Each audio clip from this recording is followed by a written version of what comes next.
Hey everyone, thanks for joining us today. We're going to spend just a couple minutes and talk about 1031 tax exchanges. So you guys have probably heard about a 1031 tax exchange. Very common in the commercial investment real estate world. And we've been a part of 1031 tax exchanges for 20 years, and so they're a regular part of our business, and you'll find lots of information out there about them. So we're not going to go into all the details. We want to give you a few highlights today. My name is Mark Hulsey. I'm the managing broker with RE/MAX Results Commercial Group based here in Minneapolis, St. Paul, Minnesota, and I'm joined by Hayden Hulsey, broker that works with Mark and the group. And happy to be here with Hayden. Hayden is a CCIM, a fantastic designation within commercial real estate, and he's been a part of forward tax exchanges as well as reverse tax exchanges. Some people in our business will call a 1031 tax exchange the greatest loophole within the U.S. IRS tax code. It's the best way where you can sell a piece of commercial or investment real estate and defer the capital gain. And sometimes capital gains can be very, very substantial when we're selling a piece of commercial or investment real estate. Part of a capital gain can also be the recapture of the depreciation. So by the time you put these pieces together, it can be a very significant tax consequence. But let's talk just about a few of the highlights here today. Hayden, do you want to hit on some of those? So the most common is the forward exchange. On the forward exchange, you have two different pieces to discuss. The one is the relinquished property and the other is the replacement property. The relinquish is what you're selling. So what you do is you get that on the market, you get a purchase agreement.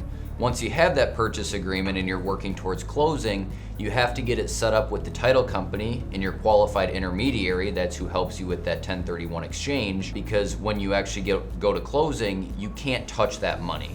It all gets held separately. What you do from there is then you find your replacement property.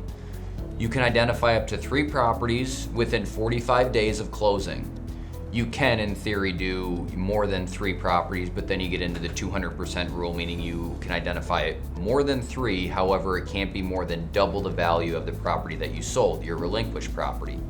Once you actually close on that property, it's yours, and those funds come from that 1031 exchange. The key is you have to close on it within 180 days of closing on the relinquished property. So you're rolling those capital gains, depreciation, recapture into that new property and deferring. There's a handful of qualified intermediaries in our market that handle those. We've worked with most all of them. Make sure you have somebody that knows what they're doing, because it does get complicated and you can be talking hundreds of thousands of dollars, if it's not done properly.